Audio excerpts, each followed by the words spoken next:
Okay, I see the numbers still ticking up, but for the sake of time and a packed schedule, we'll get started now. So we're here for the first part of a two-part workshop on gender equality in capital markets. As we start, please feel free to introduce yourselves in the chat. Um, it's always great to hear where people are joining from, whether that's location, organization, etc.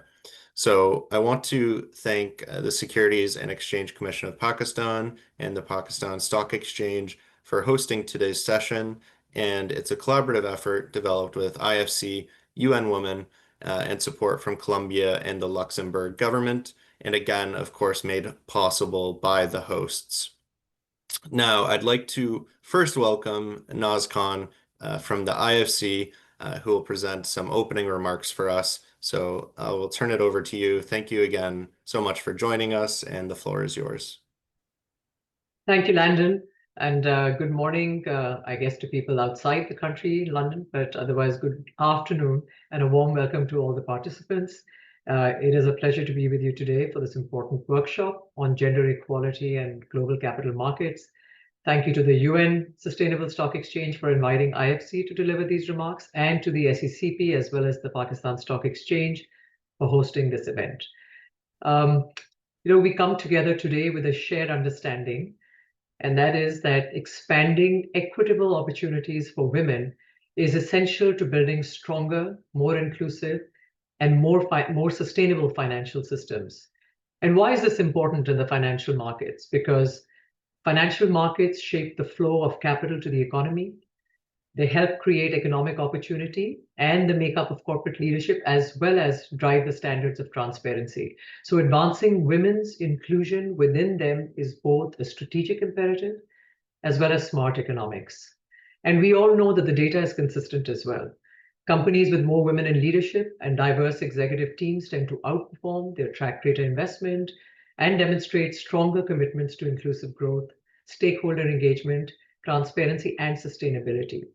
And I must mention that on a personal note, when I graduated and joined the workforce, which was more specifically the capital markets, there were hardly any women in the Pakistani financial markets at that point in time. So I was the first and only female in the company at that point in time. It's fairly lonely, but I'm glad to see that we've all moved well beyond that.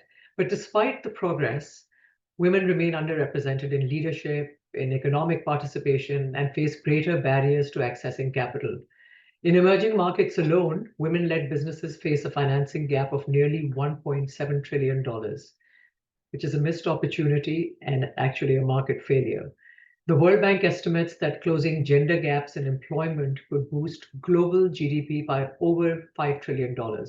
The challenge before us, therefore, is quite clear.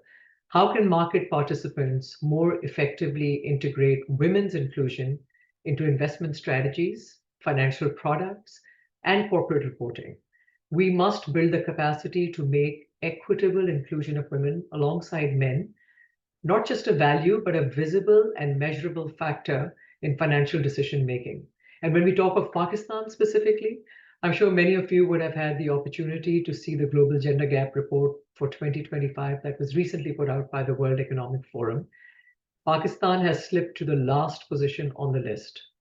And one of the contributing indices has been Pakistan's poor performance on economic participation and opportunity.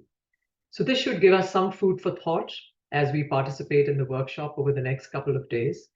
I therefore encourage you all to engage deeply in this workshop, interactively, not just as a learning opportunity, but really as a springboard for concrete action that you can walk away with for your institutions towards creating more inclusive capital markets and really bringing meaningful change. Thank you. Great. Thank you so much, Naz, for those really great opening remarks and some good reminders for us there. Thank you again. And we're also very privileged next to have Muzarat Jabin, the Executive Director of the Securities and Exchange Commission of Pakistan, here with us today. So I will turn it over to you now, Muzarat, for some welcome remarks. And thank you again for being with us. Thank you so much. Of course, good morning to the people outside Pakistan, and good afternoon and assalamu alaikum to all of them in our jurisdiction. A very warm welcome to all the participants joining us for this important training program that has been obviously, partnered by the United Nations Sustainable Stock Exchanges Initiative, jointly hosted by the SECP and the Pakistan Stock Exchange. So welcome on behalf of PSX also, because unfortunately the chairperson, Dr. Shamshad Akhtar, and the CEO, Mr. Sabzwari, both had to attend to an urgent and immediate assignment that wasn't planned earlier. So a warm welcome from the PSX as well. So I must mention here that, as I think rightly highlighted by Naz earlier as she was speaking, that the capacity building aspect is absolutely essential, and it is very close to our heart at SECP as well. And I'm sure that today's session is going to be a more powerful way of fostering best practices in the capital market. And she rightly mentioned, that when all of us, at least, myself and Naz, when we joined the Pakistan, capital market and the securities market, there were very few women. And there still are actually very few, but we still see, the change around. So at the SECP, we believe that capital markets themselves as such must serve the entire population, especially the women, who actually make up around 49% in Pakistan's population. But unfortunately, they are not part of, and there are really inequalities across the economic domains. So we may be aware that Pakistan, as Naz mentioned, in the global gender gap report, is basically 148th out of the 148 countries. This situation actually must improve. So, and she also mentioned on the financial inclusion part, so I'm not going to go in detail, but that remains a major challenge, with only 13% of the women in Pakistan having access to formal financial accounts. The women, or the female actually literacy rate stands at 49.6% as compared to 72% for men, which is, the lowest in South Asia. And Pakistan also has the lowest female labor force participation rates in South Asia. So these indicators to me reflect deep-rooted structural barriers that must be addressed on, I think, really fast-paced basis, as this disparity is just not, kind of a statistics that we are presenting, but it is call for action. And with expensive, the expanding regulatory mandate covering the corporate sector, non-bank finance companies, the insurance and the capital market, the SECP definitely is in a unique position to drive meaningful change. And over the period, we have introduced quite a few, reforms, especially with, geared towards gender inclusiveness, like promoting board diversity, and we made it mandatory for the listed companies to have at least one female director on their boards. And I'm happy to share that we are more than 90%. There is a compliance level by the listed companies, but the number still remains very, meager. We've also launched the ESG Sustain portal for the gender disaggregated data, where these companies, can actually put in the data, their success stories, etc. We've issued multiple circulars for the regulated sector with respect to actually disclosing the gender pay gap data. And to incentivize companies, we've also implemented that, we basically, under the Prime Minister's Women Empowerment Package, we were required to do two things. One was, requiring those listed companies to disclose the gender pay gap data in their annual accounts. And also the private companies, which, those which practice family-friendly policies in workplaces, we were supposed to reward them. And we were very happy to report that we've already done this, both of these initiatives, and the Prime Minister this year had awarded those private companies. So, but many of these initiatives have been fragmented, sometimes sector-specific, or implemented only on a need basis, like the directive coming from the SECP or the Prime Minister requiring something to be done. So recognizing the need for a more cohesive strategic approach, I'm also pleased to share that the SECP has developed a comprehensive gender equality policy for the regulated sector, which we've titled as Women EquiSmart 2025-2028. So the policy will be issued hopefully in a couple of days, and will be open for consultation with all the stakeholders. And that policy basically focuses on advancing inclusive reforms through evidence-based, data-driven regulation. And I'm also pleased to share that the training today will definitely be a key in bridging the gap of capacity building indicated in the policy also. So the policy will be implemented through a more of a I'd say, phased manner through an action plan that we are going to be finalizing in consultation with the stakeholders. So concluding, let me just take this opportunity to sincerely thank the UN SECP and for its ongoing leadership in promoting gender equal markets globally, and to acknowledge PSX for its valuable partnership in creating an inclusive capital markets in Pakistan. And I would again like to congratulate all the participants of this training. As I said earlier, it is going to be more of a powerful reflection of both your commitment and your organization's willingness to drive meaningful change. So we hope that this training not only deepens your knowledge, but also inspires tangible action towards building a more inclusive and equitable future for all. Thank you so much, and over to you. Great. Thank you so much for those lovely opening remarks. And it's great to be collaborating with SECP on this gender policy and action plan too, and seeing you and your organization do some really great work in this area. So thank you again, Muzarat, for those opening remarks. So moving along, a bit about today's training. So we're at the interface of gender equality and global markets. So as many of you may already feel, gender equality and finance can be both a sensitive as well as complex topic. Rather than pretending that this complexity doesn't exist, what we aim to do is to better understand it and identify the means of moving forward. Today's session looks particularly at understanding those complexities. And then in our second session, we'll get more into action-oriented mechanisms for advancing gender equality and addressing these complexities. A bit of housekeeping as we get started. This first session is 2 hours. There's live Q&A throughout. So we have experts here with us, but please use the Q&A button at the bottom of your Zoom screen. We do expect participation. It makes it a better experience for everyone involved. And for the certificate, we'll go through that again towards the end of the Wednesday session. There will be a survey for that, but participation in both sessions is required to receive your certificate. And as mentioned, for participation, we'll have mentees and polls throughout. And then a couple last housekeeping items. As mentioned, there's the Q&A button for any questions you might have. We'll answer them throughout the session. Please, if we have time for a Q&A session at the end, you can raise your hand with that function. And then audio settings, participants are muted. This is just to ensure everyone can hear the presenters, but please use the other functions like the chat function and Q&A to interact with us.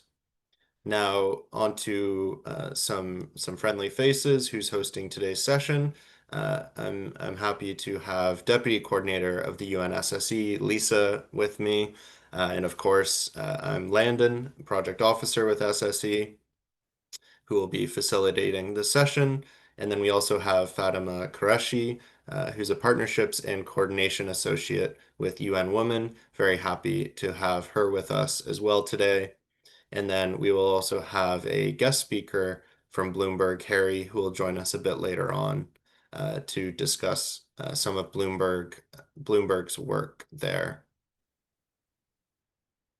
So as mentioned, gender equality is a complex topic. It should be seen as such, and if you think it's very simple, you maybe haven't thought through enough about it just yet. However, to help us guide through this complexity, we've broken the training program into 4 clear steps that both individuals and organizations can use as they address this complexity and consider how to enhance gender equality in their operations and processes. So part 1 will look at the first 2 steps for preparation and alignment. And in those first 2 steps, we're focusing on what gender equality is, why it's important, and providing an overview of the main standards and guidelines that can guide performance on this topic. Part 2 then digs into the action with the second 2 steps, which are implementation and communication. Now, the training program we're introducing today has 4 modules which have been developed to walk you through the 4 steps for introducing gender equality in performance. So we'll focus on implement and communicate. An important note here is that this is an ongoing process. So once you've started communicating on your gender equality performance, this doesn't mean you're done. This, like many other sustainability related topics, will be a constant process of improvement. And while we're presenting these steps in order, it's likely that you'll work on all four or multiple steps at once. On to learning objectives of today. We're going to understand why action is needed for enhanced gender equality, and we will identify what tools can be used to enhance or advance gender equality in your organization. Here's the agenda. Part one is understanding complexities through preparation and alignment. So we'll have an introduction. We'll go through step one, prepare on the gender finance connection. We'll have a quick break, and then we'll go through step two, align, which is the gender lens frameworks. And then if the session allows, we'll wrap up and take any questions. Now with that, we're coming to the first interactive part of today's session uh, on how much you already know. So how comfortable are you with the topic today? So you can click on this link here um, and, oh, sorry, you can click on the link here that I've shared in the chat. So please go to that link and give you a few seconds to fill out an honest assessment of how comfortable you are right now with your comfort in the topic of gender equality in capital markets.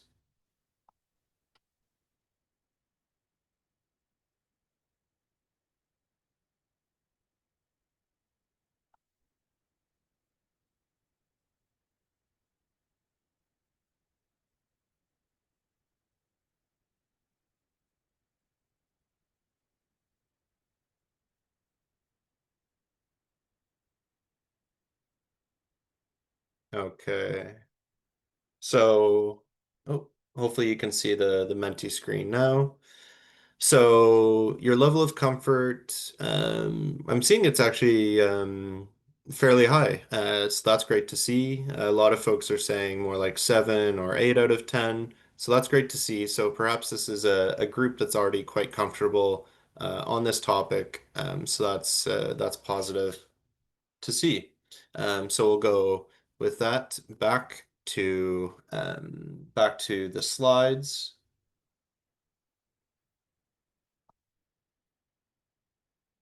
Apologies, it's always juggling the various slides. So 1 second, please. Okay, great. So with that, we'll move along, and I'll turn it over to Lisa to see how we look at the gender and finance connection. Thank you so much, Landon. And also from me, a very warm welcome. It's great to see so many of you online, and it's great to see that you're already quite comfortable with the topic. So in this section together, let's look at how gender connects to finance. We'll have 3 sections in each unit, narrowing into the topic a bit more with each section. We'll start by looking at, oops, that's one too quick. We'll start by looking at what the case for action is. Then we'll narrow in a little bit more and look at market trends. And for this unit, we'll also look specifically at how markets are doing in terms of gender equality progress. In the final section, we'll home in on terminology that will help us communicate about gender equality. So in the first section, prepare, let's look at why gender equality matters. To get started, it's important to highlight that equality between genders is indeed a human right.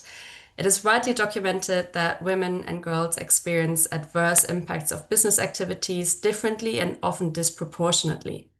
They also face additional barriers in seeking access to effective remedies.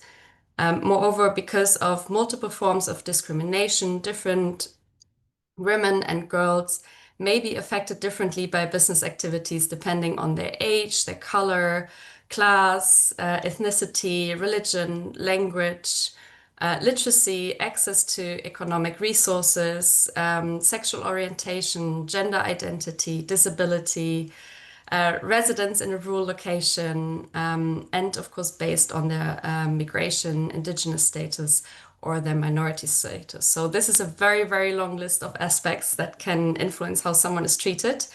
And that whole list, all that is going to say is this is a very complex and interconnected topic. So it's not all straightforward. The document that you see here on your screen is the UN Guiding Principles on Business and Human Rights, which is the global authoritative standards to prevent, mitigate, and remediate business-related adverse human rights impacts. We flagged on this slide a few of these principles to help us understand the obligations that businesses have.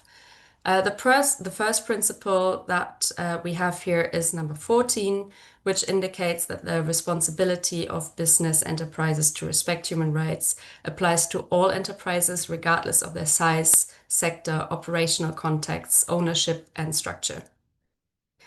The second principle that we highlight here is number 16, which encourages businesses to express their commitment to meet human rights responsibility through a statement of policy that should have certain characteristics, which you can read more about in the document on your screen. We'll also share the link in the chat, and I highly recommend taking a look at it if you're not familiarized yourself with this publication yet. Another principle we want to flag to you up front is number 20, which highlights that to verify whether adverse human rights impacts are being addressed, businesses should track the effectiveness of their response by using sex disaggregated data collected in line with human rights-based approach and outcome indicators developed in consultation with effective people and gender experts. We'll be discussing this in more detail in part 2 of our communication model, but it's also important to recognize that even if data is not made public, it's important to disaggregate the data so that you can really take a look at it and make better decisions internally based on it and identify any issues that may arise in your organization. Finally, we want to flag principle 21, and this principle particularly highlights the important role of communication. According to this principle, businesses should be prepared to communicate externally, particularly when concerns are raised by or on behalf of affected stakeholders. So business enterprises should communicate adequately and easily accessible information to the affected stakeholders regularly. Both the information and the means of communication should be responsive to gender discrimination and the differentiated impacts experienced by women. And what's important to consider from the financial perspective is that in addition to being the right thing to do and having a positive impact on society, organizations should be considering the repercussions associated with violating human rights of employees, partners, and stakeholders. So policies and legal risk and reputational risk are really important risks to be considered for gender equality and social related disclosures as well. It's also important to note that sustainable development depends on equality of genders. And you may recognize this image here on the screen as the United Nations Sustainable Development Goals, or SDGs. Gender equality is one SDG on its own, one of 17 agreed by UN member states, but it also contributes to all other SDGs. And the SDGs here, you can see the little images on the screen. They represent an ambitious attempt to end poverty, protect the planet, and improve the lives and well-beings of all humanity. And SDG 5, so gender equality, focuses really on empowering women and girls, but addresses gender equality also in targets and associated indicators of 10 of the other 17 SDGs that you can see here on the screen. If you'd like to see how gender equality links to the different SDGs here on the screen, so to the other 17 goals that we have, you can take a look at the Annex 3 of the SSE Guidance on Gender Equality for Exchanges. And I think my colleague Landon will also drop the link to that in the chat. So, what exactly does improving gender equality do for society?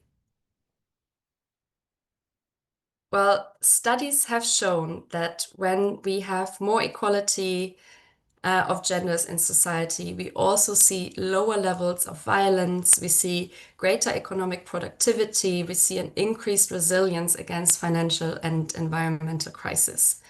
And I want to remind you that by gender equality, we do not want to imply more women than men, but equality really means both women and men are represented at the same level of power and have and both are heard and understood equally. However, achieving equality in many cases, we do need to provide some extra support to the less represented gender in many cases today, that is still women. To give you an example of the extent of impact that gender equality currently has on society, a study by the World Bank estimates that the loss in human capital wealth due to gender inequality is at the moment over 160 trillion US dollars.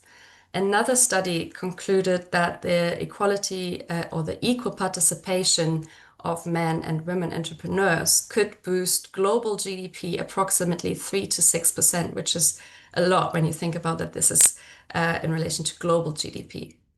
To read more about this, I recommend again clicking on the links in the slides that you have received in your handout. And we'll take a look a little bit more into the benefits of equality. So promoting gender equality of both genders has been found to have positive social, environmental, economic, and business benefits. If we narrow it down a little bit deeper into the benefits that companies can find from enhancing equality in their organizations, we can see that companies with a higher level of diversity, both gender and ethnic, at executive levels are found to show higher performance than their less diverse counterparts on both profitability and long-term value creation measures. Different genders have different attitudes towards risk. So if our decision makers, for example, the board teams or the board members, leadership teams, etc., are gender diverse across our organization, this can really lead to a more balanced decision-making process. We've also seen different genders experience the world differently and therefore have different views and ideas that they bring to the table. Companies with workplace policies that support and promote gender equality are also often better able to attract and retain talent. Gender lens investing mandated investments globally have increased from 100 million US dollars to 2.4 billion between 2014 and 2018. So more diverse companies often also attract more funding. Finally, companies with a more diverse board and senior management teams also demonstrate better ESG, so environmental, social, and governance performance, including having more ethical business practices and enhanced workplace and workforce policies. And they have shown to hold stronger community relations. So all in all, sounds very beneficial to companies. Let's look at just one of the many studies on this topic to see a bit more in detail about the benefits that diverse companies are seeing. This data here on the screen comes from a study by FP Analytics, an independent research and advisory division of foreign policy. The study looked particularly at industries that are traditionally male-dominated and analyzed over 2,300 publicly listed companies around the world. And they conducted more than 160 in-depth one-on-one interviews and follow-up surveys. The study finds that companies with more women on their boards have on average a higher profit, greater transparency, and higher social ratings as well. So let's look at the three statistics here. First, profitability. The study found that companies with the highest percentage of women in management were on average 47% more profitable than those with the lowest. These findings are quite consistent with other evidence that promoting gender diversity can benefit a business's bottom line. In a study by the ILO, so the International Labour Organization, women interviewed for the study detailed how they are leading their organizations on new revenue generating paths. They are advancing innovation in industries that are known for not being very change loving. And they have stated that they are advocating for harm-reducing practices and increasing transparency to build stakeholder trust. And now we're also taking a look at transparency, building trust across stakeholder groups, including employees, consumers, regulators, investors, is critical for legacy industries that are working to evolve their business models, improving regulatory compliance and performance, and responding to consumer needs. The study that we are showing here found that companies with the highest percentage of women on boards are more transparent in terms of ESG information disclosure, and in particular, companies with at least one woman on board on the board are in particular 17% more transparent than those with no female representation on their board whatsoever. Finally, taking a look at CSR, the analysis found a very positive correlation between gender diversity on corporate boards and companies' social responsibility performance. So women interviewed for this study provided numerous first-hand accounts of their efforts to promote safety and labor rights, to integrate community development into their business strategy, to build local capacity, and of course also to empower women. Remember that we also discussed a few slides ago that diversity and equality can have important society and environmental impacts. Another interesting aspect of the same study was that equality not only had an impact within the company, so everything that we just discussed, but also for the environment where it operates. For example, more diverse boards or companies with more diverse boards were 39% more likely to reduce emissions. They were 46% more water efficient, and they were 60% more energy efficient than their peers with less diverse boards. And in your handout, you can find a couple more studies if you like to dive deeper into this kind of information. We will also share in the chat a recent publication that came out from the IFC on gender responsive climate governance and the role of women leaders.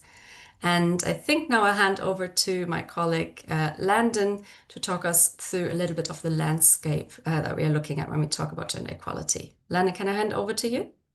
Great. Yes. Thank you so much, Lisa. So now that we've had a look at the case for gender equality, we'll narrow in a bit more and take a look at the state of the market. So in the next section, we will hone in on some key terms used when discussing gender equality. But to start, if I could direct you back to the Menti, we have a quick question for you to test your knowledge of the current state of the market and how much further we still have to go to reach gender equality. So if you can look at this question, how long will it take for gender equality? A rough approximate, what is your guess?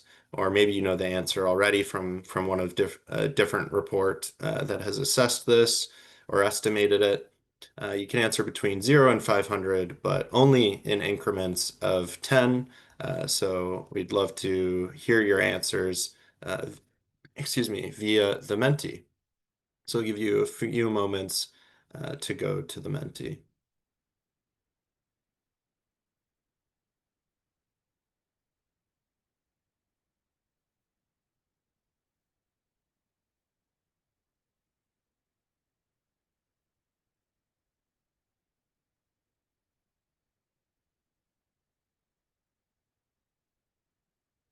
Okay, so we're seeing some different answers here. I'm seeing a lot of folks saying kind kind of that 10, 20-year range. Seeing some answers as far as I think almost 400. Okay, how many folks have answered? About 35. Okay, a few more seconds. Okay. So, the right answer, sorry, there we go. The right answer, which is actually not much to smile about, is 285 years. So that's an estimate that shows just how far off we are. It's not ideal. It's not great. There's a lot of work to do. And essentially, it shows via this report by UN Women that it's not expected to happen in our lifetime. I'll note that this measurement differs differently based on how we measure equality. For example, the latest World Economic Forum's Global Gender Gap report indicated it may take 130 years to achieve equality based on their calculations, so perhaps a bit more optimistic. But as I said, still unlikely in our lifetimes. And then apologies, I'll post the Menti again. We have one more question, which is what percent of CEOs slash board seats of listed companies in your country are women? So that's the next Menti question. So stay on Menti. What do you think? What percent of CEOs of listed companies in your country or region are women?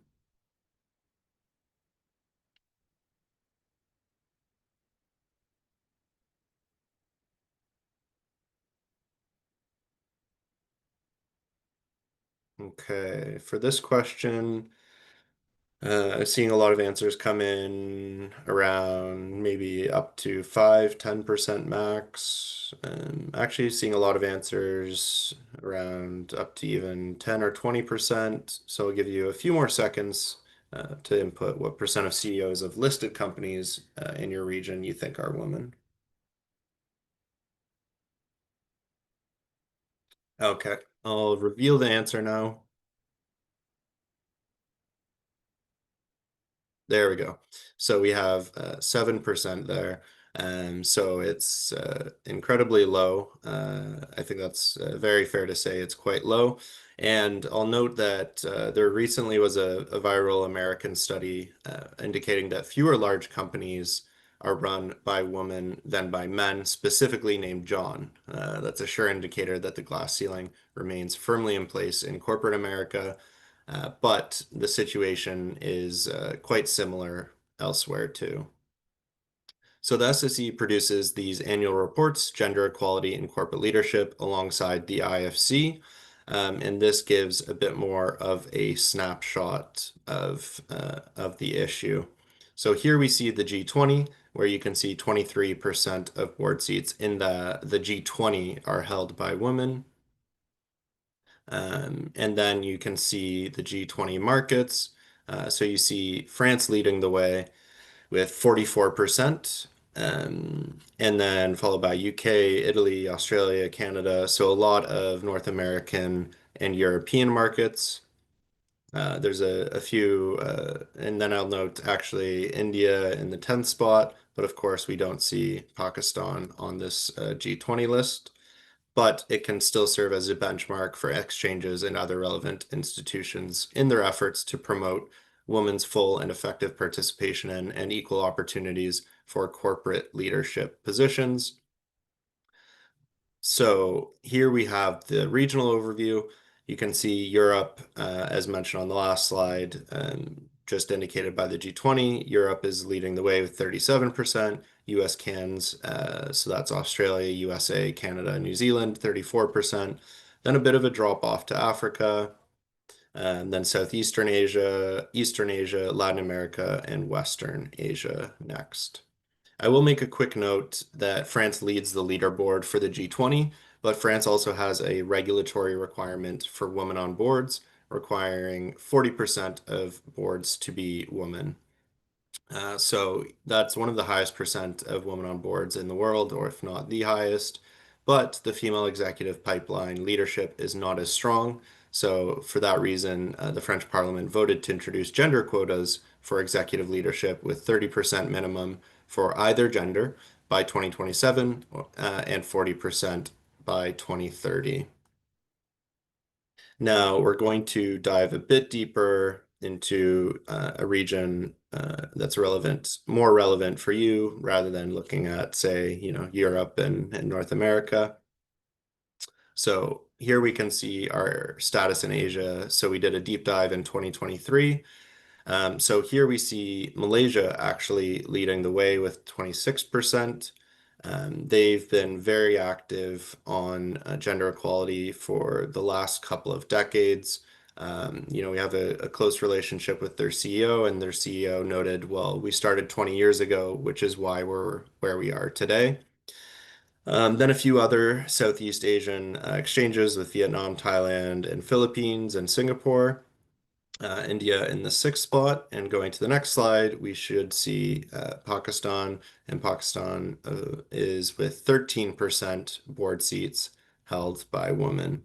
I will note one of the metrics that Pakistan is doing well on is not necessarily the percent board seats held by women, but something that stood out to me was that in terms of percent of firms with all male boards, so you can see here a lot of the other exchanges are 25%, 30%, Indonesia 47%, but Pakistan only has 6% of firms with all male boards.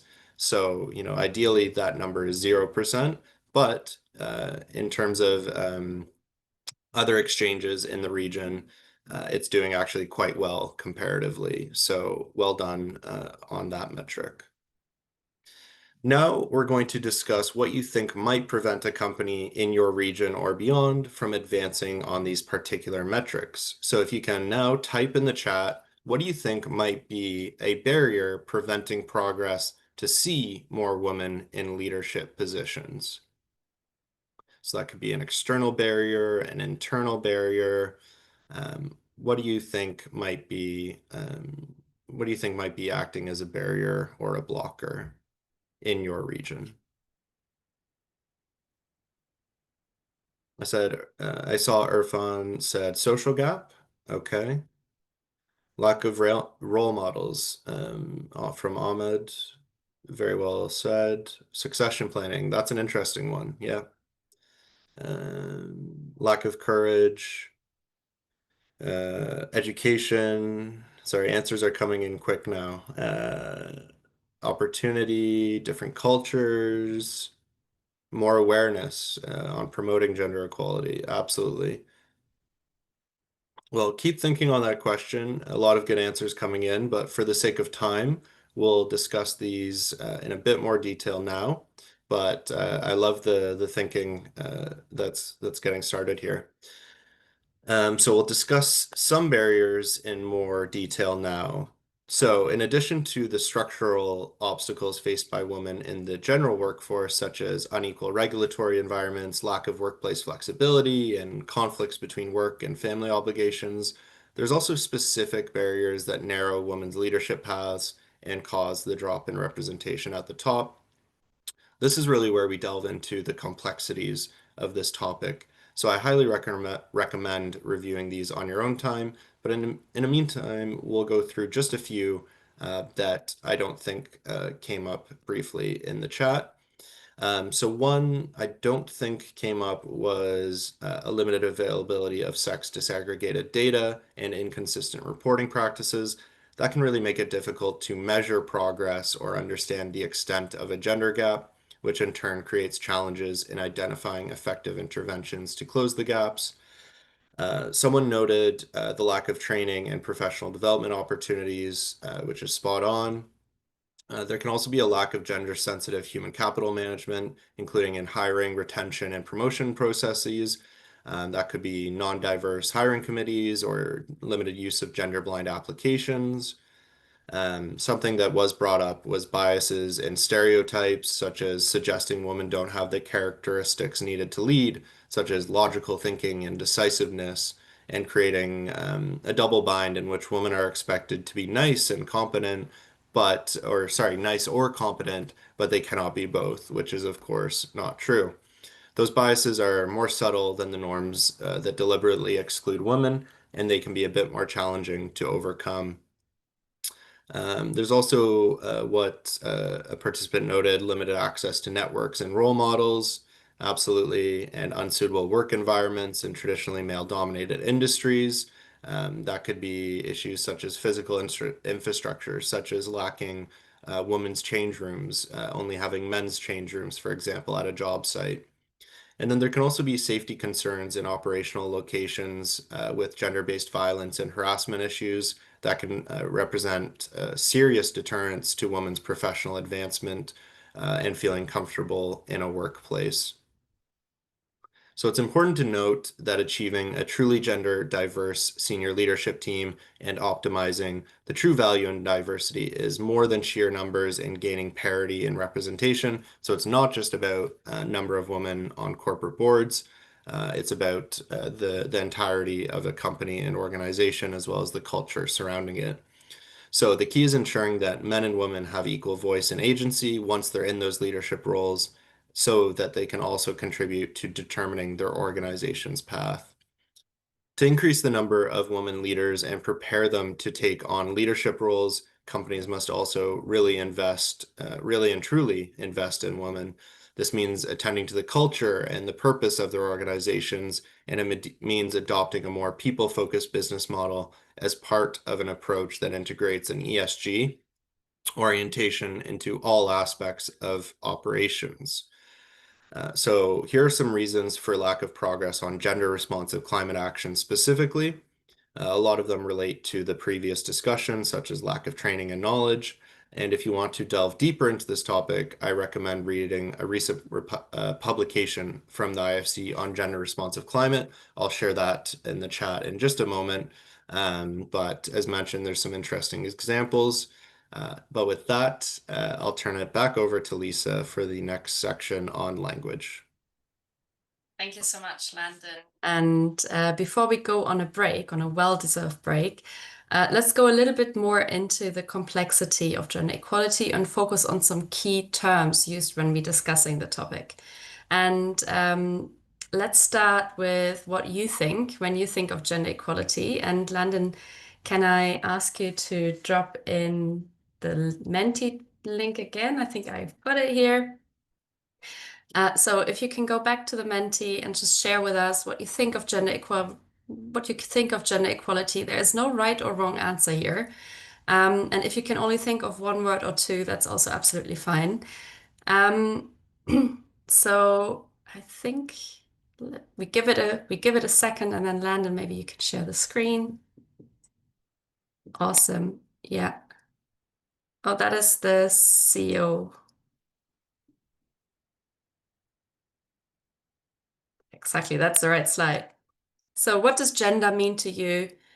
You can just type into the Menti what comes to your mind when you hear gender.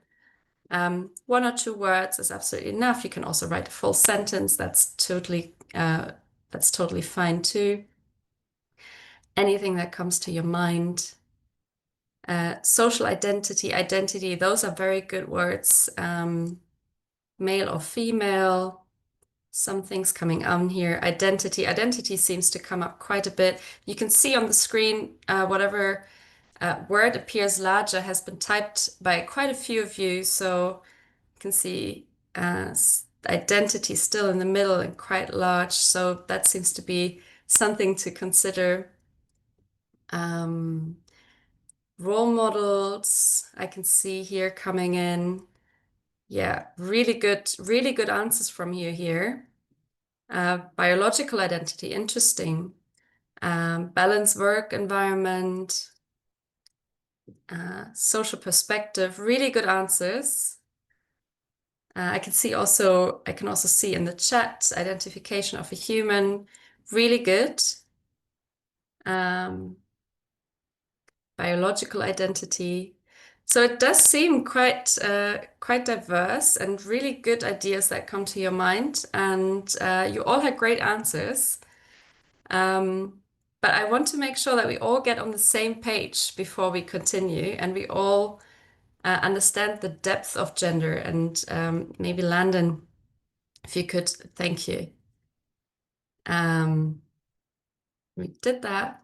So you understand the depth of gender, which is not simply sex, being male or female. The purpose of this initial exercise really was to make you understand that gender is not just the same as sex, and that gender can differ in different contexts and in different societies. This is important because it's not really different sexes that we are always needing when we speak about the value of diversity. It's actually different ways of thinking, different life experiences, and different lived experiences and institutional restrictions and freedoms experienced.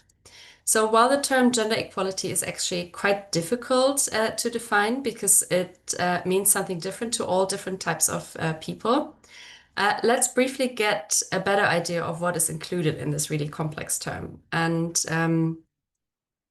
UN Women defines gender as the social attributes and opportunities associated with being male and female, and the relationship between women and men, girls and boys, as well as the relationship between women and those between men. And these attributes, opportunities, and relationships are socially constructed and are learned through a socialization process. They are context and time specific, and they are changeable, which is the good news. Gender determines what is expected and allowed and valued in a woman and a man in a different context. And in most societies, there are differences and inequalities between men and women in terms of responsibilities assigned, activities undertaken, access to and control over resources, as well as the decision-making opportunities. Gender is part of a broader socio-cultural context, and other criteria that belong to this socio-cultural context also include class, race, poverty level, ethnic group, and, for example, age.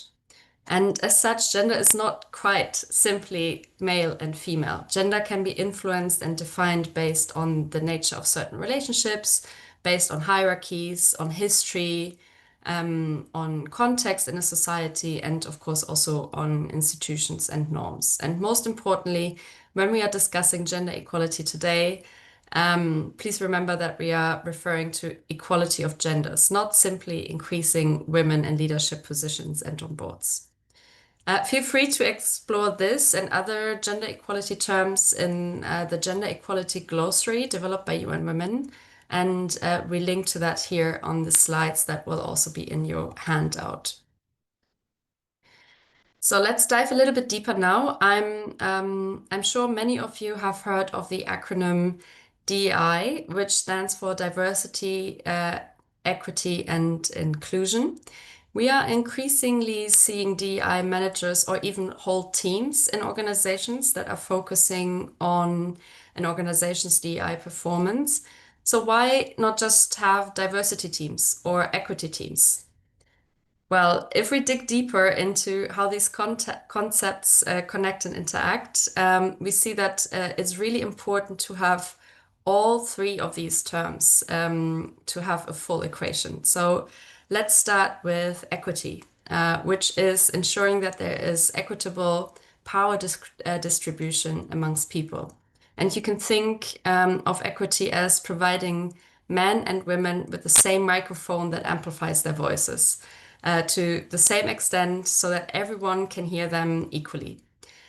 Which you might be thinking now, sitting in front of your laptops, well, this is the objective, right? Everyone is heard equally. Well, it's not quite that simple. And it's just one part of the picture. Let's say, for example, that our objective is equity, equal power distribution, but there are no women in the organization to fairly distribute power to. So no one is picking up the microphone. This means that we also need to focus on diversity. And you can see it here on the screen on the right-hand side. Diversity is ensuring representation. So the act of inviting an underrepresented gender to join the board, for example, enhances the diversity of a board. Think of diversity as having enough seats at the table for diversity to be represented at the table. And again, differences and different lived experiences are important to organizations, as we have heard earlier. So it's not enough to have microphones at the table to make sure everyone can speak at the same volume, but we also need enough chairs so that a diverse group of participants are at the table willing to speak. However, if we have just these two, so you can have cultural assimilation take place, where we expect, for example, women to act just like men, and then we struggle to keep them on the board or in whatever room we want to have equality for. So, for example, yeah, and we won't be benefiting from the diversity that we aim to achieve. So it's no good to give someone the microphone if they are not willing to speak, or alternatively, to claim by giving someone the power to speak based on their appearances alone in achieving diversity, when the objective of diversity is to include diverse ways of thinking and diverse life experiences. And that's why we also have inclusion. Inclusion refers to behaviors and the practice of making all members of an organization feel welcomed and give them equal opportunity to connect, belong, and grow, and contribute to the organization, advance their careers, and feel comfortable and confident being their authentic selves. So to bring it all together, we can say that diversity is being invited to the boardroom. Equity is then having the empowerment to speak at the board meeting, and inclusion is being listened to within a board meeting. But of course, this goes much further than just the boardroom and should be considered organization-wide. So it's not just the boardroom, it's really within your whole organization. The end goal, of course, is equality, which depends on all three cycles on diversity, equity, and inclusion.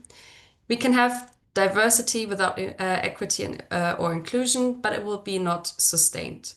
Equality or equally, we can have equity without diversity, and we won't make any progress. So when we talk about equality today and in this session and in the next session, especially when we talk about the benefit it brings, remember that we are not simply looking at an equal number of men or women on boards or in organizations.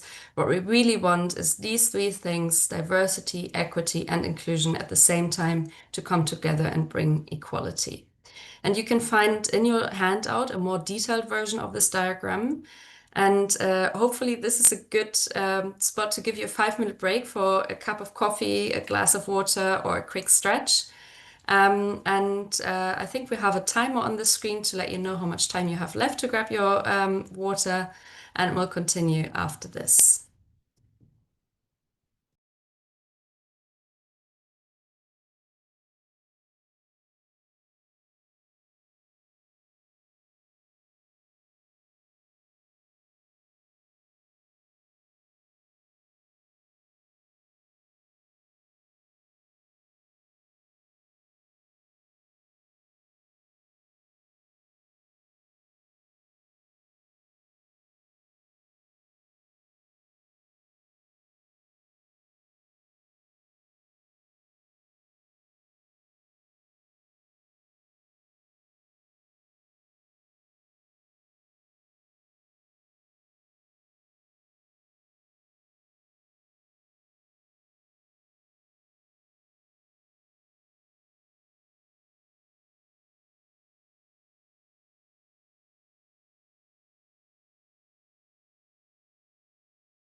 Okay, welcome back from the quick break, everyone. If hopefully you had a chance to grab a cup of tea or stretch your legs a little bit, but we'll get started again.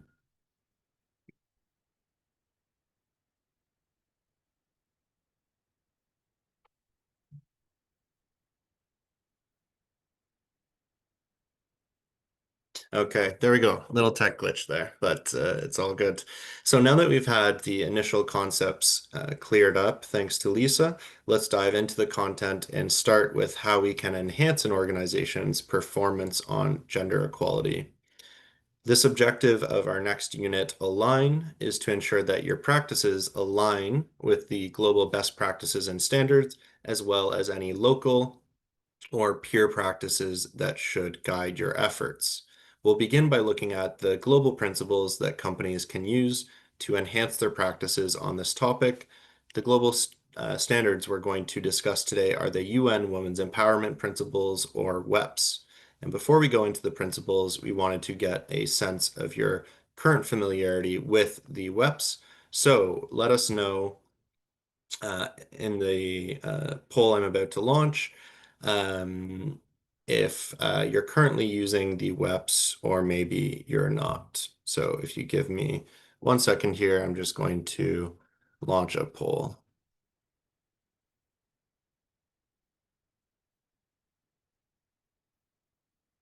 Okay, so do you know, is your organization a signatory of the UN Women's Empowerment Principles? Yes, no, or maybe you don't know.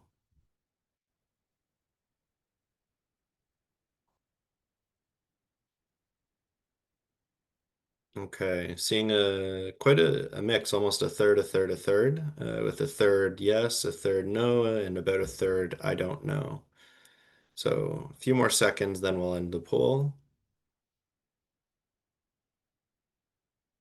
Okay, so yeah, as I mentioned, you see about a third or a little less, 31% are yes, about 30% no, and about 40% don't know. So if you don't know, we definitely encourage you to find that out. But to discuss with us about the WEPs, we have an expert on these WEPs here with us today. And as was introduced at the beginning, Fatima is joining us from UN Women to help provide an overview of the principles and to answer any of your questions about the WEPs. So again, if you have any questions, please ask, as we're fortunate to have her with us today. And before I turn it over to Fatima, we just have a quick video that we'll play for you now.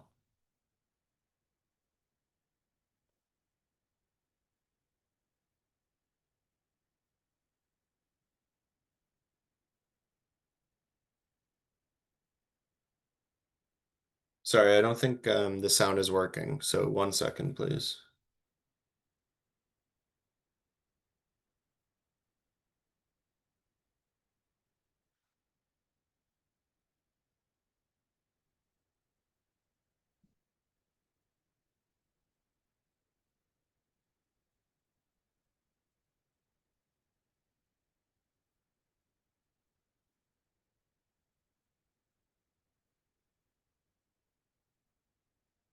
Okay, I'm sorry about that.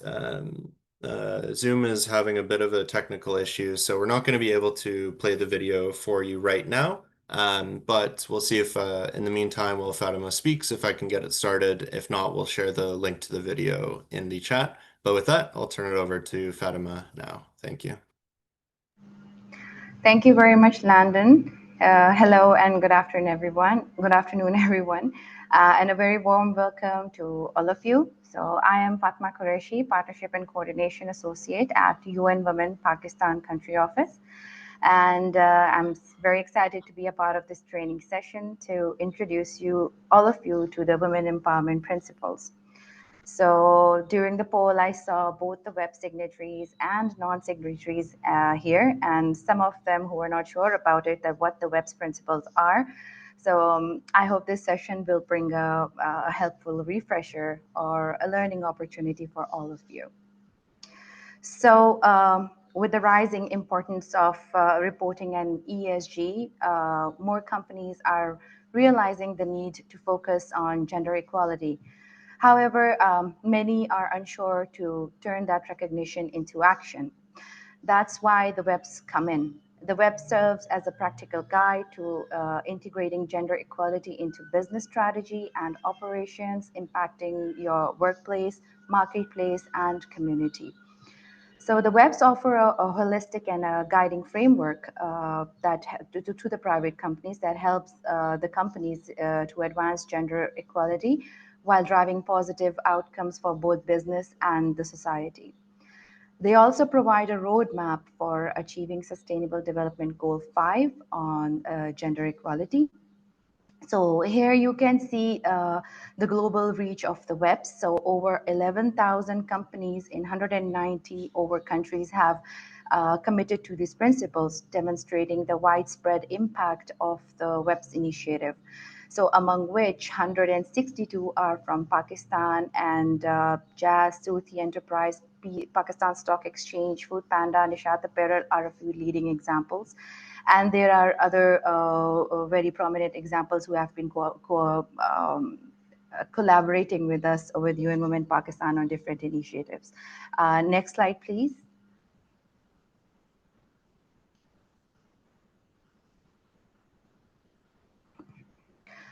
So here are the 7 principles. So I'll briefly walk through them. So the principle 1, it focuses on the CEO and leadership commitment. So it's not just about promoting women in leadership roles, but ensuring top executives are committed to making gender equality a core strategy. The principle 2, 3, and 4, they focuses more on the workplace. So the principle 2 is to treat all of your employees fairly without discrimination. And principle 3 is to ensure health, safety, and well-being at work. Principle 4 focuses more to provide education and training for the career growth and capacity building for the employees. So it is important to think innovative, and here is an example of that under principle 2. So I have an example here from the Bank of Spain, where they noticed that men were advancing more quickly because they worked late, while women left early for family responsibilities. To the level the playing field, they introduced a policy to close the offices before at 6 p.m. in the evening. So this helps create equal opportunities for career progression.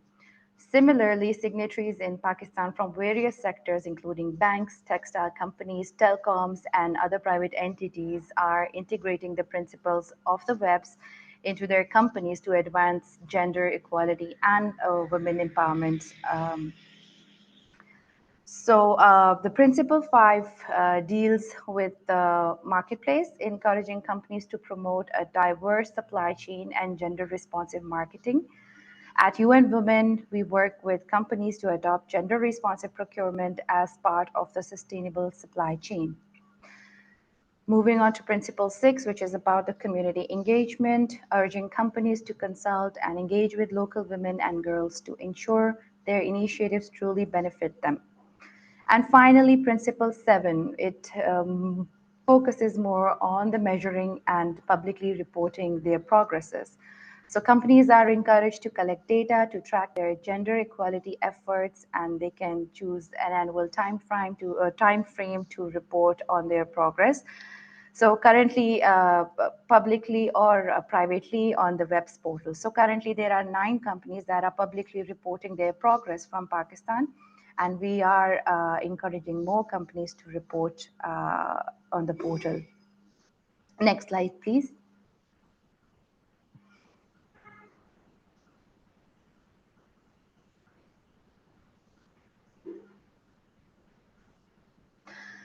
So becoming a web signatory means embarking a new journey towards gender equality. So after signing up, companies are expected to engage internal stakeholders, show their public commitment, work across their value chains, and report on the progress.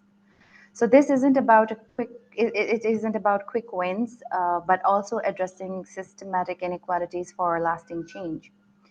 So the slide shows the steps companies take after joining, from activating internal stakeholders to sustaining progress through regular data collection and reporting. So this may sound like a difficult process, but don't worry. At UN Women, we offer over 300 tools and resources to guide companies on how to work on the webs. Next slide, please. So I see in the chat box as well that people want to know that how you can become a part of the webs network. So your company needs to be legally registered. So we accept companies from all sectors, sizes, and ownership types. Stock exchanges are eligible. In fact, 35 stock exchanges have already made a commitment to the webs. Continuing with the application process, you can just simply go to the webs.org website to fill out the online join form to apply for to become a web signatory. So speaking of stock exchanges, the WEBs team is a part of the Ring the Bell for Gender Equality organizers, along with SSE, IFC, World Federation of Exchanges, and UNGC.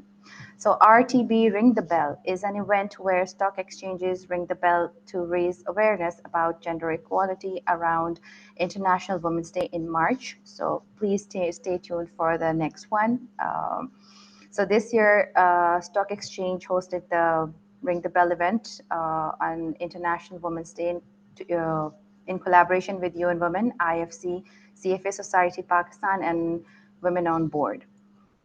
So for more information on the webs, please visit www.webs.org website. And that was all from my side. Thank you for now. Thank you. Great. Thanks so much, Fatima, for that really great overview of the WEPs and the important work you're doing with the WEPs. So we recommend that all of those looking for a first step on the topic, that you start by working with your organization's leadership to become signatories of the WEPs if you're not already or if you're not sure. And for those that are already web signatories, which are more and more every day, I think every time I check the website, there's a lot more. We all wanted to also flag that what you can consider doing next, which is on the following slide. So this is an option to take your commitment a step further, which is EDGE standard certification. So EDGE provides a certifying service that can help take your practice to that next step, and also provides a communication tool to show your market that you're leading or you're a leading company on gender equality. We'll have a member of the EDGE team joining us as a guest speaker for our part 2 session, so you'll hear more about that then. And for now, I'll turn it back over to Lisa.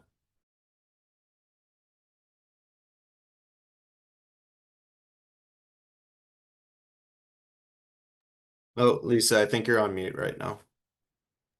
Oh, sorry about that. Thank you, Landon. And now that we've had a look at some global initiatives, let's also take a look at what you can be doing based on your location, and take a look at a little bit more local actions. One of the key factors that should be considered based on where your company is listed, as well as where your main operations are, is of course regulation. And let's discuss what we're seeing from a regulatory perspective. On this slide, and we actually had a question about that earlier in the Q&A as well. On this slide, we can see a number of markets where there are some kind of gender quota or requirements set for listed companies from a past report that the SSE produced. On the right, you can see the current status of gender diversity on the boards of companies in these markets, as well as the percentage of female board chairs and CEOs. And one question that we get asked quite often is whether or not quotas or mandatory requirements work, and if this should be implemented in a country. This is a very hotly debated topic, and if you like to dig deeper into that topic, you can review a few extra slides that we have included in your handout today, which provide some insights from a recent study featured by the UNPRI, the Principles for Responsible Investment, about gender-based quota policies. But as we have seen in the data we discussed today that Landon presented, sometimes quotas and mandatory regulations work, and sometimes they don't. And why is that? Well, Well, it's not entirely the reason, but part of this is because it really depends on how a company implements these quotas, what actions are taken by a company, and how such a rule or regulation might be interpreted. So let's come down a little bit from the global initiatives to what we can see at company level, and how a company implements or what a company can do to increase gender equality, and do a little exercise together. So to do this exercise, we are going to discuss two hypothetical companies, and let's call them Owl Inc. and another company we'll call Peacock PLC. These are two completely made up companies, but the discussion we'll have on their decision-making process that is based on real companies. So this is based on real life problems and issues that we see. Both of these companies have only 10% women on their boards and in executive leadership, and both have parity or about 50-50 split between genders at lower level positions. So it's clear that women aren't really getting up the corporate ladder to the higher level positions. They also have one more thing in common. They both have had just a leadership change, and they both have a new CEO. And let's say that both CEOs are expecting new regulations to come up. So they're preparing for a mandatory rule related to gender equality. The new CEOs at both companies are passionate about gender equality, and they want to achieve equality at the top of the companies in their boards and in their leadership positions, so that they can be included in a gender equality index, which will give them more exposure to investors that value gender equality in particular. Each company, however, took a very different approach towards achieving their goals, and therefore also had quite different results. And let's discuss their two approaches and what they do. And first, let's take a look at Peacock. Peacock PLC. So they have a new CEO. They set the bold target of 40% women in leadership positions in 2 years. To help reach this target, the CEO made a big announcement to staff and shares her own experience climbing the corporate ladder, uses this as an example to encourage other women to follow her to the top as well. They also set a hiring freeze for any man until their target of 40% is reached, unless it is approved differently under special circumstances by the CEO. Some employees feel quite excited about all these actions and empowered, but some women are scared of more pressure, that they have to move up the ladder or they have to leave. And also some men have job security concerns. So overall, the sentiment in the organization may be a little bit of excitement mixed also with a little bit of fear. So let's take a look at their competitor, what Owl Inc. does.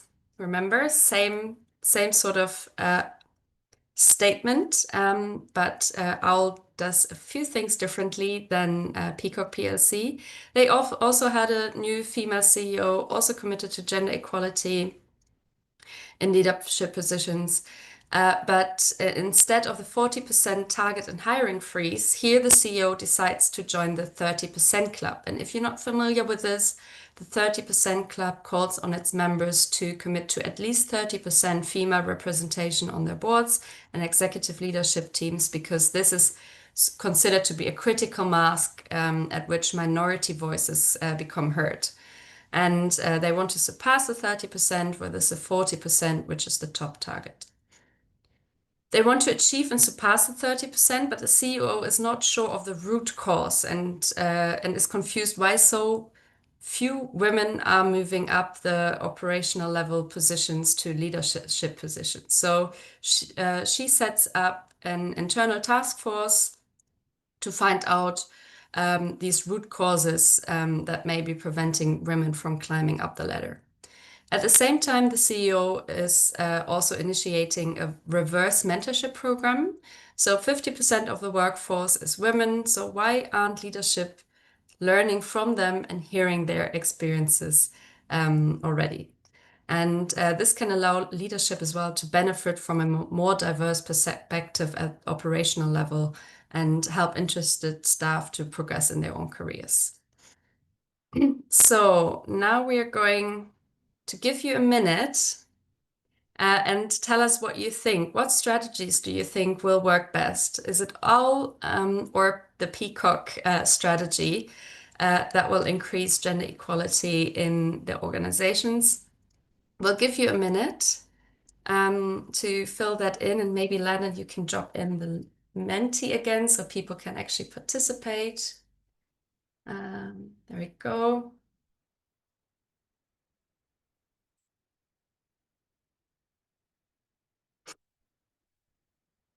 Perfect. Lana dropped in the link to the Menti, so you can access it there, and you can rank these activities. What do you think will be most effective? What do you think will have the least effect? We can see at the moment on first position, setting a target of 40% women in leadership. That is a good activity to do. Creating a gender equality task force follows second at the moment. Switching places with sharing examples of role models at the top. At the moment on sixth place, so the least, is initiating a hiring freeze of the overrepresented gender. That you think is the least effective measure. Joining the 30% club is increasing quite a bit right now. That's good to see. Exactly. Setting a target of 40% women seems to stay on top. Role models are great and good to see. And I can see role models here on third place at the moment, creating a gender equality task force. That is at the moment on top in pole position. Yeah, that is a really good starting point. We don't know why women aren't promoted at the moment, and we do need to find out the root causes. So that's great. And setting a target of 40% in leadership. We must remember that 40% is higher, but this is a top target, while 30% is a bottom target. So 30% is the 30% club, which is on fourth position.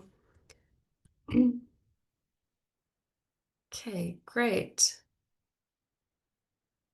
So sharing some examples of role models. Yeah, I think you've come to quite a good conclusion there. And let's take a look back at what the actual outcomes are. And maybe Lennon, you can drop in the slides again.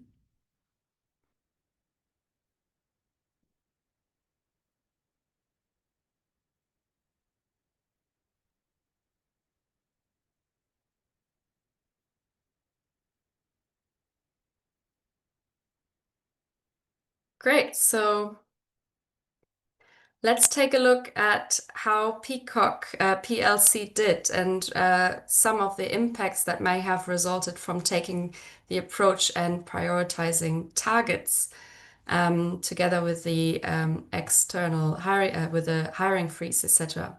Oops, sorry. So they saw some immediate progress after setting a quota, but Peacock PLC did not identify the underlying issue. So they did not set up the task force to find out more about why women aren't climbing the ladder. Instead, implemented changing such as a hiring freeze on men, and they had limited success promoting women, while also they demotivated men in the organization as men felt like they had less security and opportunities to grow. And since they didn't examine what could be causing the lack of female leadership, for example, they also didn't realize that there were some underlying issues present as they didn't examine the causes. So even with these efforts, those barriers still existed. So work culture, benefits available, pay gap, unconscious bias, etc. Those are all some barriers that Landon also discussed at the beginning of our session today. So that resulted in less internal promotions, which means that filling positions took longer, and sometimes those were not the right candidates, right? And external hiring to fill positions is also much more time and cost effective. Sorry, it needs more time and costs to fill positions externally. The result is the culture in the organization changed a little bit. There were higher turnovers, and the organization was less innovative and took larger risks. So the CEO had great attention, but they weren't aware of the root causes of gender inequality at their organizations, so they couldn't effectively address the issue at hand and didn't succeed in increasing the gender diversity in their leadership positions. So let's take a look at the outcomes at OWL Inc. OWL Inc.'s new CEO had similar ambitions and intentions as Peacock PLC CEO, but they went about it quite differently, as we have seen. It's important to note that it's likely that OWL Inc. had to invest a little bit more upfront, but very soon they will have seen a return on that investment, whereas we saw that Peacock's PLC will have to pay for not making the investment upfront by paying more for external hires, etc. OWL Inc. Took a much more holistic approach and realized that if they wanted to benefit from the changes at the organization's leadership, when they were changes in their organization's leadership, they would have to find out the root causes. And when they managed to achieve gender equality, this would not only have to be accepted by the whole organizations, but also they would need to tackle the specific issues within the organizations that cause the lack of diversity. So by creating a task force as well as implementing the reverse mentorship program, OWL Inc. was able to identify not only the specific barriers that come from inflexible working arrangement, biased benefits, or a lack of support for a certain gender, but they were also able to change the leadership culture through the mentorship program, which opened their eyes to the value of diversity in decision-making processes. As a result, the company saw increased innovation, since diversity leads to more pushbacks of ideas, but also pushed leaders to think of new and innovative solutions. So since they ended up saving resources associated with external hires, they could also continue to train and educate staff members to further enhance the culture within the organization themselves. So regulation does depend not only on quota if you choose to set it, but the corporate culture and potential deeper issues that may be an issue in an organization. And on that note, regarding corporate culture, which we don't have enough time to get into today in detail, I do recommend you review this before our next session. It is a useful slide to give you a list of actions that you can take to make sure you're identifying the root causes and are not making the same mistakes as Peacock PLC. So you can be an OWL Inc. as well. And I think to wrap up the session, let's take a quick poll. Think a Zoom poll. How can your company improve its financial performance? And you can choose more than one answer in this. You can see here the different answers that we have given you to choose from: implementing policies that promote gender diversity, creating all women boards, collecting gender disaggregated data, only promote women until you reach parity, setting gender-based targets. So these are the options that we've given you. And you can click more than one answer. So feel free to select a few. And I can see here implementing policies that promote gender diversity is currently at 91%, which is great. That means that all of you were listening actively throughout our presentation today.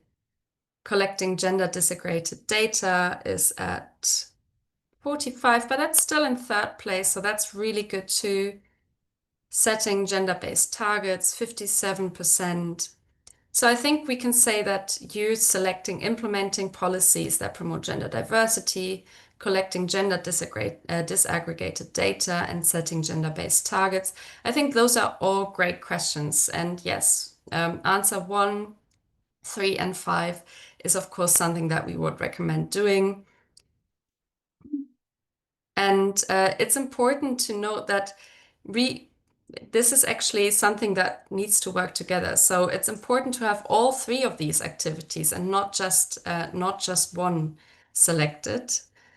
For example, when just gender-based targets but no policy, with just gender-based targets but no policies to ensure women are supported to stay in leadership roles, and the data is not collected to better understand why less women, for example, are applying for promotions or leadership roles, then you'll likely miss the root cause and you'll not address the problem in your organization, and that will lead to a constant struggle to reach gender equality. So really take a look at all these 3 points together, because without equity there won't be sustainable equality, as we have heard earlier on. Great, and I think I can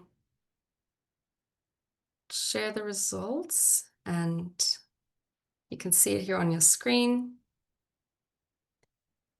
And after looking at the global and local level, let's focus on the level of companies and look at peer group practices to stay ahead. And to kick us off, I will pass over, oops, there we go,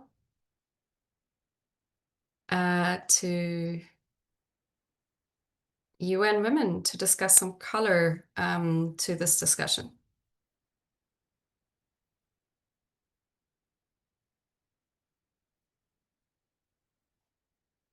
Landon? Yes. Fatima, are you there to discuss a quick overview on sector and industry practices? Yes, so Okay. we do have some examples of implementing the webs locally and globally as well. So I would, so here are some examples of implementing the webs from signatories who have decided to work on the workplace issues. So one of the example is from Bank of Sweden. They tackle the gender pay gap for its 16,000 employees in 4 countries it operates, which is Estonia, Latvia, Lithuania, and Sweden. So they put in place a job evaluation system and kept it updated regularly. So this was critical to understanding what makes roles comparable to others and how equal pay can be measured. They also followed up with close monitoring and reporting of the program and produced reports on a regular basis. And I have another example from South Africa, implementing a strategy to increase women's representation to 40% across all senior levels of the organization. So to achieve this, they launched a women's leadership development program to enhance the recruitment of women. With this clear goal and action plan, the company exceeded its target, reaching to 41% of women in senior level positions. And as for some local and quick examples, one of the key milestone achieved in Pakistan context was already mentioned by Ms. Musarrat as well previously. So one of the key milestones achieved through the collaboration include the development and subsequent launch of the ESG Sustain portal, which is an interactive online platform aiming at availability and reporting of sustainability related disclosures and information to all stakeholders. So this platform promotes responsible business practices by encouraging environmental stewardship, social equity, including gender equality, and inclusive governance in Pakistan, serving as a catalyst for enhancing investor confidence and transparency. So we do have our disclosure guidelines as well, and an ESG portal available. Available. And other than that, we, being RU and Women in collaboration with State Bank of Pakistan, have conducted a few financial literacy training sessions with in collaboration with the State Bank of Pakistan in 8 different districts of Pakistan. And the purpose of the sessions were to improve financial literacy amongst women, girls, and enabling them to access financial services being offered by different financial institutions. And one of the very similar example is with one of the private sector company, which is Jazz, Pakistan's leading digital operator and a part of Eon Group. We, UN Women, signed an agreement with Jazz to introduce digital and financial literacy programs for women-led micro businesses in underprivileged areas. So the target was to reach 10,000 women micro entrepreneurs by 2025 to provide free SIM cards and internet data calls and SMS bundles and the Jazz Cash wallets. So the idea behind this collaboration was to close the digital gender gap by providing women with skill sets to thrive in the fast evolving digital economy. So next slide, please.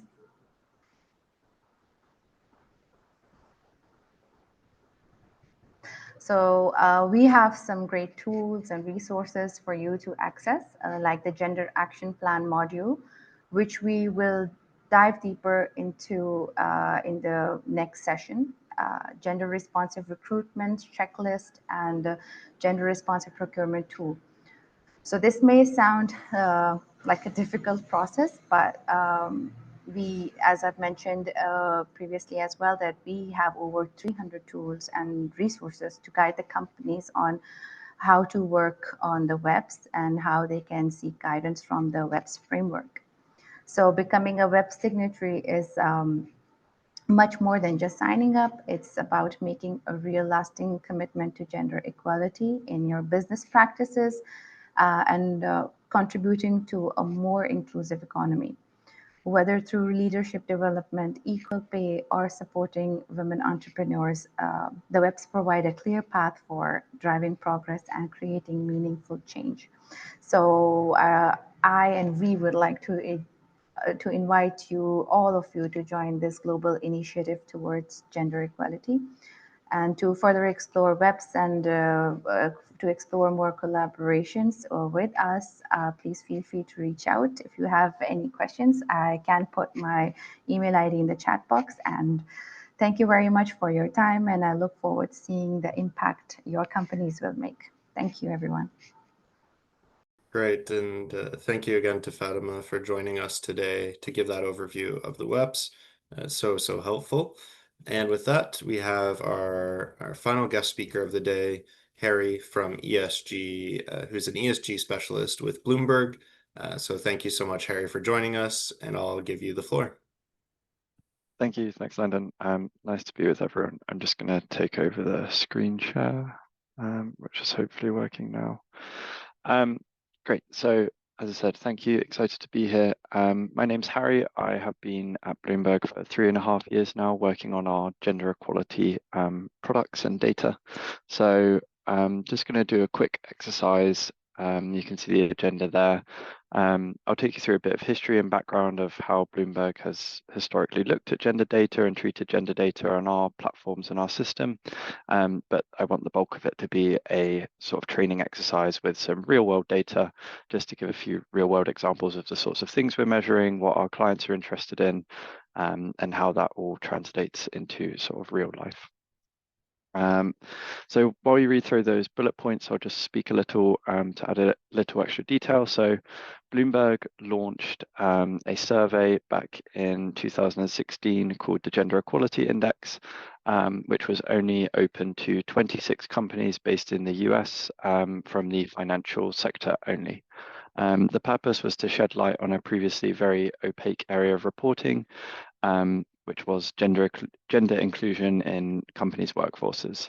The last year that we ran this survey was in financial year 2021, where we had 620 global companies from all different sectors around the world. And we're really proud of how that grew, but the feedback that we're getting from our clients, Bloomberg terminal users, was that 620 companies still wasn't enough of a universe to sort of do the things that they're looking to do with the data.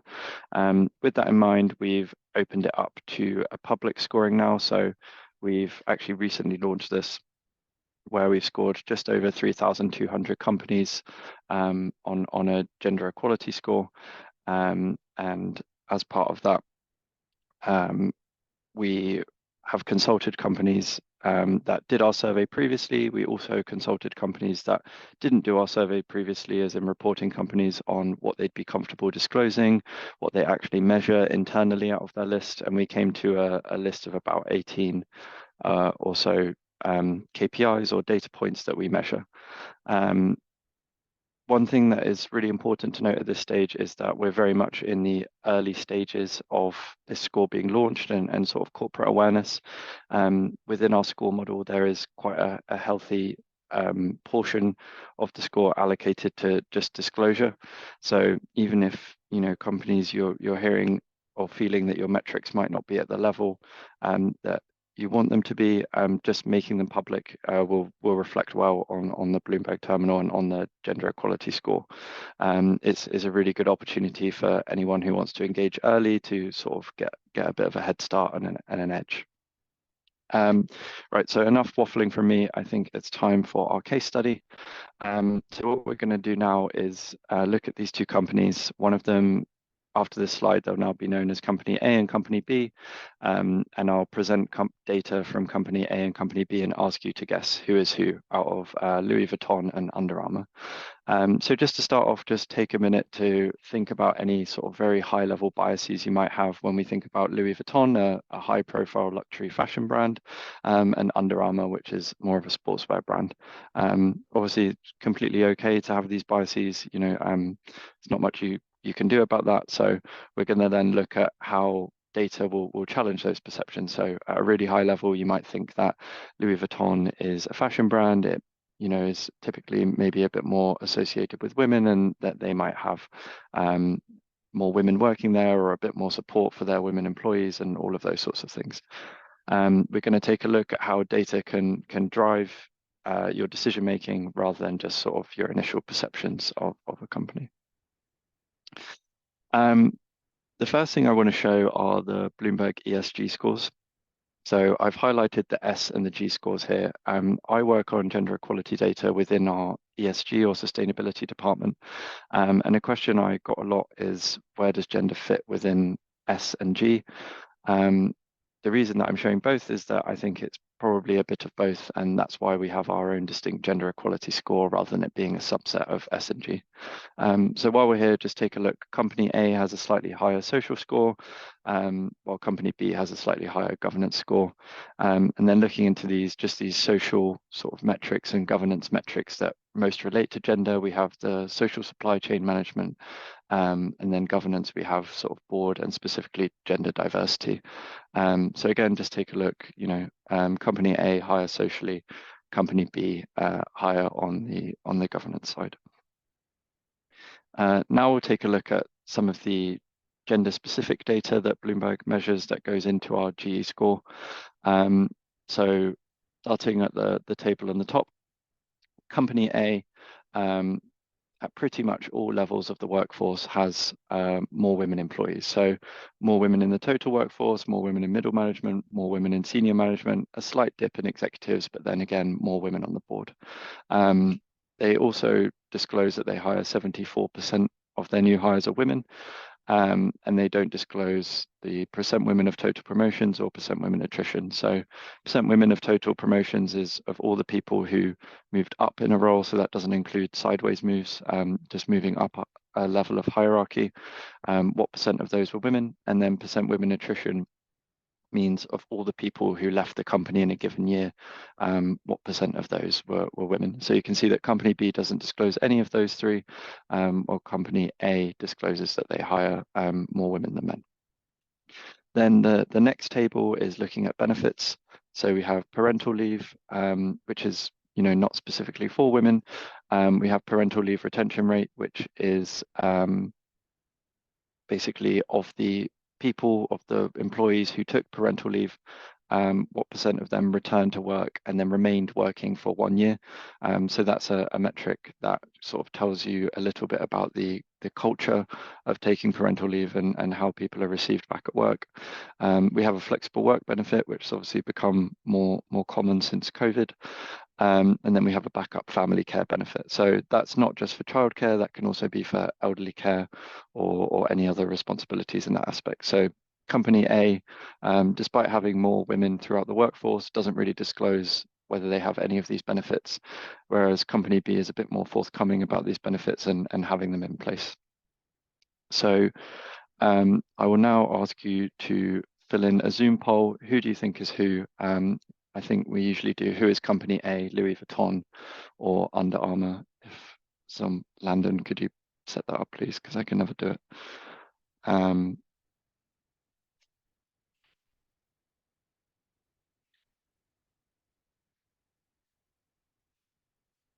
If the Zoom poll isn't going to work, then you can just throw it in the chat and we'll take a quick. Yes, maybe. sorry, Harry. It shows that it's posted for me, but is it not showing for participants? I can't see it. But... Oh, okay. It's working for participants, so Okay, I'm not great. sure. I can Yeah, see I'll it let as you. well, Landon. I can see it too. So Okay, maybe it's Harry, just hidden on my screen. so you're doing this blind now. Sorry, Harry. Yeah, someone can tell me the results after we've had a few in, then happy Yeah, days. absolutely. Yeah, so far it's about 2/3 for LVMH and about 1/3 for Under Armour. And we'll give it a few more seconds for some more submissions, but it's not changing too much.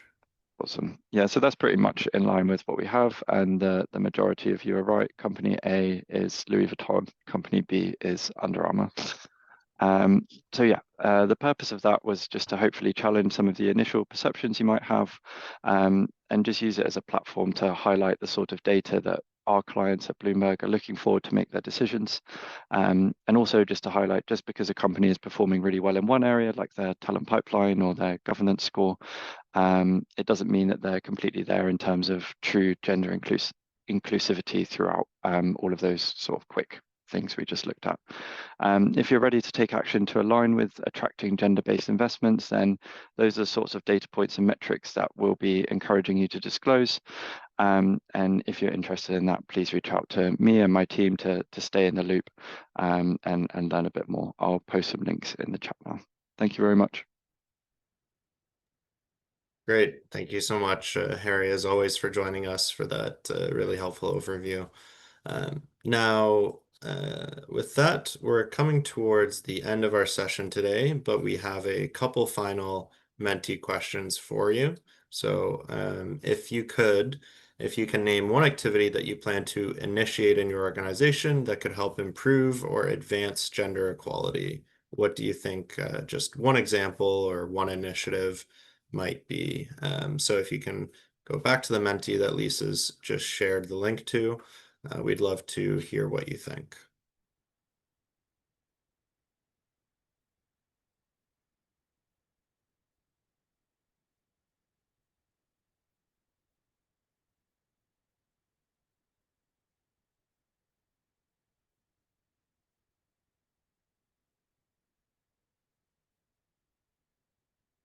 Okay, someone noted gender equality policies, reverse mentorship. Absolutely, reverse mentorship's a great idea, as we discussed in that peacock owl example. Childcare, absolutely. Childcare is a really important policy that can help advance gender equality and improve it. And we're getting a lot of ideas, a lot of good answers coming in, so I won't have time to review all of them. Satisfaction survey, that's great. So collecting some data, board/senior management, a gender equality task force, that's a great answer. A mentorship program, absolutely. measurable gender diversity targets. That's absolutely training the men. Yeah, absolutely. And that's one thing I always mention in these trainings is men need to be involved, helping as allies to support gender equality and advancing gender equality. Men absolutely have a role to play in this issue.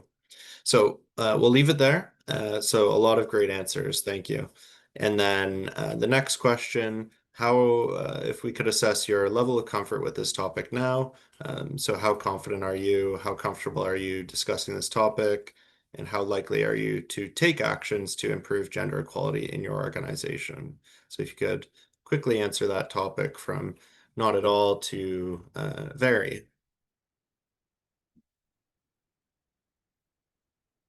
Okay, so seeing some slight improvements from the start of the session, so that's great. We're always hoping that you learn a little bit more and become a little bit more comfortable with this topic. So that's great to see. So I'll stop sharing now just so I have enough time to finish up the discussion today with a few final words and comments. So we know this is a big commitment to work through. 4 hours over 2 days. And we're very appreciative of all of those who have asked questions, participated, and interacted throughout the training. We do have one more session together on Wednesday. So if you join us on Wednesday again, you'll get this certificate for your participation in the training workshop. So we hope to see you again Wednesday, and then you'll get a certificate. So there's a few contacts for UN Women, IFC, and of course ourselves, the UNSSE. We want to thank Harry again for joining us. It's always a pleasure. And of course, I want to thank Fatima from UN Women, Naz Khan from IFC, who joined us as well, and Musrat, who joined us from the Securities and Exchange Commission of Pakistan. So before we close, thank you again to the Pakistan Stock Exchange and the Securities and Exchange Commission of Pakistan for hosting today's session. It wouldn't have been possible without their support. We also want to thank our partners at IFC, Columbia University, UN Women, and Government of Luxembourg's Ministry of Finance, who have supported this work and made this training possible. So thank you again to our hosts and all of the supporters. And lastly, of course, thank you all to all of you who joined today for the session. Have a great day, and we will see you in our next session on Wednesday. Have a great day.